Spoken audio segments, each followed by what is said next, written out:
First of all, let me say thank you. Thank you very much also on behalf of my wife that we had the honor to get invited. It's a great honor and pleasure to be here, and my special thanks and my special congratulations goes to you, to all of you, because you belong to those who march ahead of all the others. It is a great event today to launch the Sustainability Performance Directory, and all of you, you belong to a really great avant-garde in Europe. Congratulations. Let me add, ladies and gentlemen, I'm also pleased to give you the warmest regards of our chairwoman, Marlene Thieme, of the German Council for Sustainable Development, and Günther Bachmann, the Secretary General. Among us is also Yvonne Zwick, Head of Sustainable Code Office in Berlin. She is the knowledgeable bridge between Athens and Berlin, Berlin and Athens. Having said this, I'm pleased personally to be in Athens because of our productive collaboration of the German Council for Sustainable Development with the Greek Quality Net Foundation, especially Krishula and Spiros, and all the other who are involved.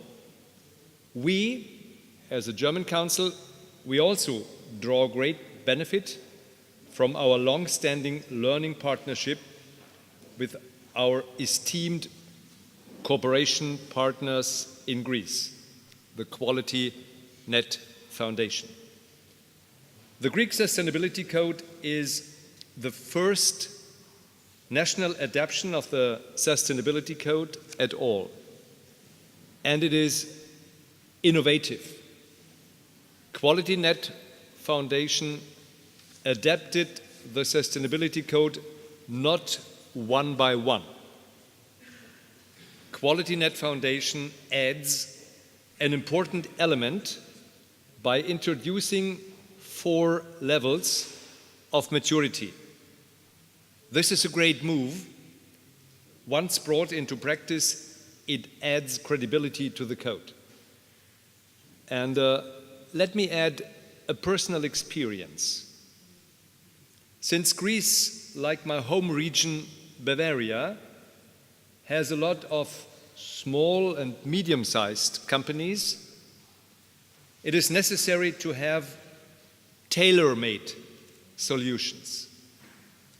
That means very practical solutions instead of theoretical or overly bureaucratic measures. Greece gives for whole Europe a very positive example how to tailor-made sustainability. We are aware and impressed by the ability of Greek companies to adapt new tools and methodologies, helping them in their orientation to sustainability. The Greek code plays an important role to, first, encourage the Greek market to measure the socio-economic and environmental impact of business activities. Second, empower the competitiveness of the Greek companies through sustainability. And let me add another personal experience to that second point, especially in my experience as a former environmental minister in Bavaria. I think that ecology, sustainability, in the end, reduces costs. Why that? because many companies have lesser costs of materials, lesser costs of energy, and a greater resilience because of less vulnerability to yet unknown or unexpected environmental risks. So for the companies, it counts in euro to act sustainable. Coming back to the 4 points, I mentioned the second, empower the competitiveness. Third, in benchmarking the most sustainable Greek companies. And fourth, to the creation of a Greek business sustainability directory that will support the development of an index with influence towards banks, investors, and the market in general. It is an important initiative as companies deserve acknowledgement for their efforts in sustainability management. It combines benefits of entrepreneurial activity for society with acceptable ecological burden, contributing to a healthy company and efficient management, and as such to a robust economy. The German Sustainability Council will support the Quality Net Foundation and the Greek market in developing the Sustainability Performance Directory as a tool for competitiveness of Greek companies. What is more important than ever is to link sustainable industrial policy, and we just listened to the representative of the Federation of Enterprises in Greece, to link industry with sustainable finance. That is the decisive link at all. Because of my German experience, let me say, this is really a must, to link industry with finance, sustainable finance. Politics, Germany, has created and is still in the process of creating a legal and political framework. And industry, and as Dimitri said, I also worked as a CEO, Director General for the German Industry Federation. Therefore, I know from own experience that industry is likewise connected to sustainability. However, we need the financial sector to fully step in. The financial sector is so relevant because it is an enabler for sustainability.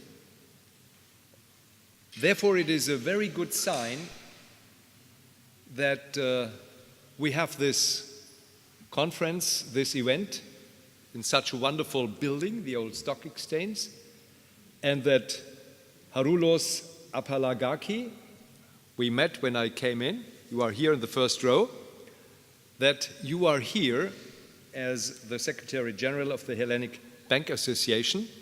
That is the sign, the signal that the link is real. It works. So the discussions about sustainability, and distinguished guests, let me add some ideas to sustainability, because I'm involved in that topic since more than 30 years. And the debates about sustainability are in the political and economical scenery as long as those 20, 30, 40 years. But now the time has come. Let me answer why. 2015 was a kind of breakthrough on the political level. A breakthrough year because in that year we had the adoption of the Sustainable Development Goals, the so-called SDGs, by the United Nations, the first binding international agreement. That's a very significant event, 2015, United Nations. And the second was the Paris Agreement, also in 2015, in December. You may remember the Paris Climate Agreement between 195 states and the United Nations Framework Convention on Climate Change. Therefore, on the political level, 2015 was a breakthrough year for sustainability. But also, besides that political decisions, 2015 is a very significant year because in 2015, 2016, 2017, the last 3 years, we had global trends with increasing relevance of sustainability for the business sector. We are increasingly faced with the catastrophic and unpredictable consequences of climate change and resource depletion. Let me give you only some examples. 2017 was, I call it, the annus horribilis, with the record-breaking storms. You remember the storm Irma, the strongest storm of all time in open Atlantic ever. Record levels of rainfall. You certainly remember the historic flooding in Houston, the United States, due to Tropical Storm Harvey. Record flooding in many countries, Nepal and many others. Record heat waves, record forest fires in California, in Europe, in Portugal, and many other countries. Urgent action is needed to adapt public policies to this new reality. Environment and climate goals are not soft issues. When I worked as an environmental minister in Germany, it was between 1998 and 2007, many people said, oh, all those environmental stuff, soft issues. In the meantime, they say environmental issues are hard facts. Think of the German situation with the diesel motor, with consequences, economic consequences, billions of euros. Only one example from Germany within the last months. So, environmental and climate goals are not soft issues, but hard facts with measurable impact and potentially heavy costs. The financial system has a key role. Reorienting private capital to more sustainable investments requires a comprehensive shift in how the financial system works. What unites us is the idea to foster more transparency and long-termism in the economy, long-term thinking. Such thinking is also at the core of the currently vitally discussed EU's Capital Markets Union project. At the end of 2016, the Commission, the EU Commission, appointed a so-called high-level expert group on sustainable finance. On January 31st this year, the expert group published its final report offering a comprehensive vision on how to build sustainable finance strategy for the EU. The report argues that sustainable finance is about two urgent imperatives. First, improving the contribution of finance to sustainable and inclusive growth by funding society's long-term needs. And second, strengthening financial stability by incorporating environmental, social, and governance factors, the so-called ESG factors, into investment decision-making. The report proposes 8 key recommendations and actions targeted at specific sectors of the financial system. This action plan builds upon the group's recommendations to set out an EU strategy for sustainable finance.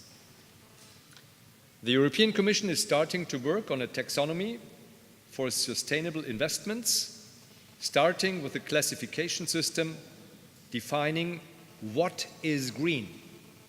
Is green without coal? Is green without nuclear? What is green?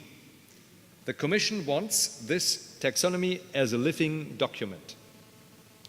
The Commission intends also to introduce a green supporting factor to lower capital requirements for some climate-friendly investments. Skepticism is partly very high, as investors fear market distortion.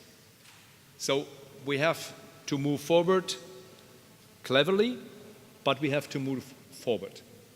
But frankly, what are the current market distortions we face and which prevent that sustainable investments become state-of-the-art? Ladies and gentlemen, let's have a closer look at the sustainability in the finance sector. Without being too long, but let's have a look. Because just next week, no, this week, Thursday this week, there will be the next event in Brussels. So we are just in time with the launch of the Sustainability Performance Directory today or tonight in Athens. As I said, finance industry is the enabler of sustainable development. While still 2010, the World Economic Forum in Davos explained why sustainability was not yet an active factor in the financial world. Now, there's clearly active dynamic. And from today on, in 3 days, we will see the next step in Brussels.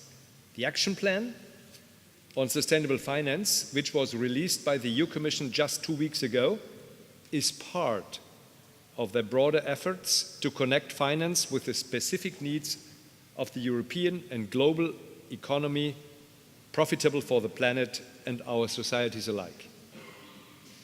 Specifically, this action plan aims to first reorient capital flows towards sustainable investment in order to achieve sustainable and inclusive growth. Second, manage financial risks due to climate change, resource depletion, environmental degradation, and social issues. And third, foster transparency and long-termism in financial and economic activity.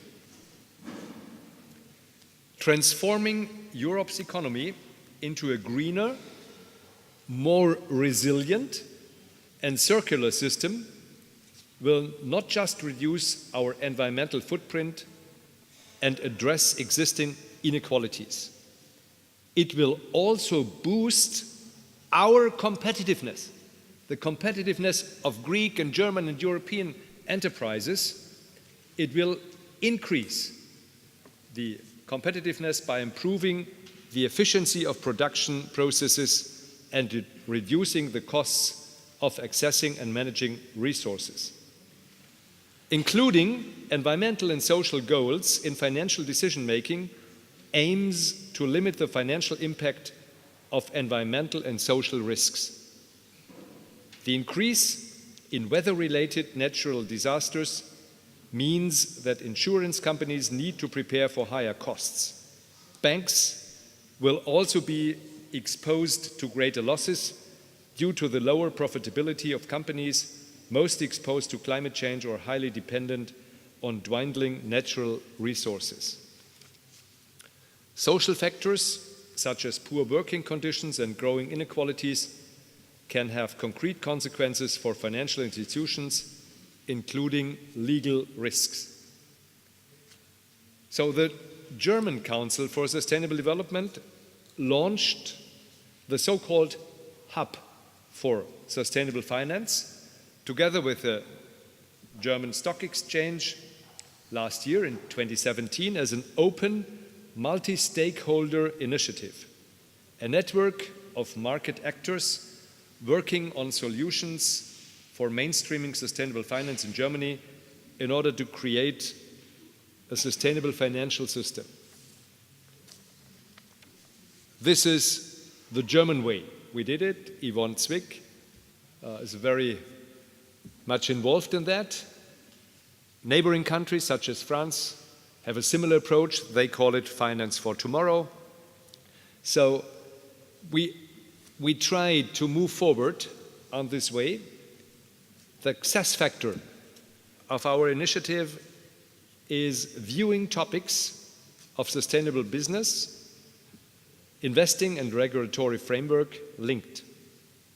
The target is to create coherence within the system, push for sustainability performance to be relevant to value assessment and rewarded. Now, we need to make the connection between the sustainable finance and sustainable business conduct and transparency requirements in order to find a response to the new challenges. Businesses need to apply sustainable policies. They need to disclose non-financial information in order to be evaluated by the funds, the banks, and their stakeholders. They need to find a way to make compliance a part of competitiveness. They need to use the right tools to ensure transparency of relevant information and simplicity, especially as we discussed for the small and medium-sized companies, tailor-made tools to do that. In contrast to the background of the European Commission's Action Plan for Sustainable Finance and the work of the Hub for Sustainable Finance in Germany, we clearly see the opportunity for a sustainability code. It is a tool that assists in mainstreaming transparency on sustainability and raising market relevance for this kind of information.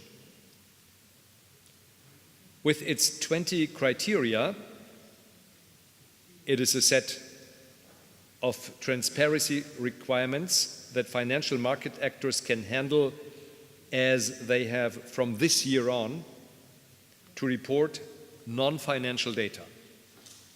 In addition, they can also make use of the disclosed information in their analysis of benchmarking and benchmarking systems. We have been gathering first experiences with this voluntary transparency standard, internationally the Sustainability Code, for 6 years now. The Sustainability Code is one of the German Council's projects with prime importance. Just 2-3 weeks ago, we had an international peer review process for our German Council. The former Prime Minister of New Zealand chaired that process, and believe me, the discussion we had were mainly about that, about the Sustainability Code, about sustainable finance, and in that regard, the digitalization. So it's of prime importance. Triggered by the financial crisis of 2008 and 2009, we started thinking how to realign real economy and investment industry. An elaborate stakeholder process in 2010 and 2011 was the first step, and stakeholder processes have accompanied the code ever since. The code aims particularly at market relevance. It can be consulted as a basis of evaluation in B2B relations, in portfolio management, for corporate bonds, lending, and for investors' information. For investors and analysts, the Sustainability Code is a suitable standardized instrument for swiftly gaining a condensed overview of the sustainability information provided by the companies under evaluation. Beside the obvious investor relation benefits, a company itself may also benefit from capitalizing reputation gains and status in human resources. Often we hear from companies that enter the field of reporting that for them, working with the code has been an eye-opener, both on what they already were doing and on chances and business options they might be able to trigger. Last but not least, companies may use the Sustainability Code in order to meet the recent EU directive on non-financial information disclosure, namely once those requirements are being implemented in national legislation.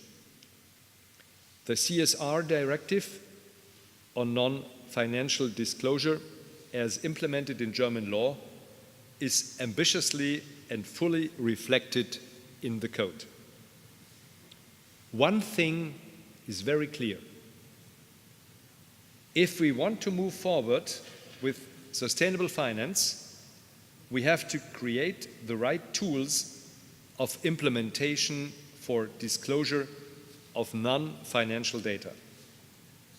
Key target group for now are banks and insurance companies, as well as companies of public interest. This also affects many SMEs, small and medium-sized enterprises. The sustainable development integration needs to be based on the philosophy of transparency and comparability in order to be able to establish evaluation of companies' sustainability performance and their creditworthiness. To sum up, ladies and gentlemen, let me sum up in 3 points. First, the right approach is a European approach. Second, it should be powered by the Greek initiative and infused with the spirit of this classical place. And third, let me close with Goethe, who was a great friend of the Greek culture. He said in his Faust, quote, "The debate has gone on long enough. Now is the time for action." Quote. And let me add personally, especially in the light of America First and in the light of Russian and Chinese communism, Europe has a unique selling point in the competition of the different systems in the world. We as Europeans, we want to balance economy and ecology in responsibility of social and culture. Let's go this our European way. Thank you very much.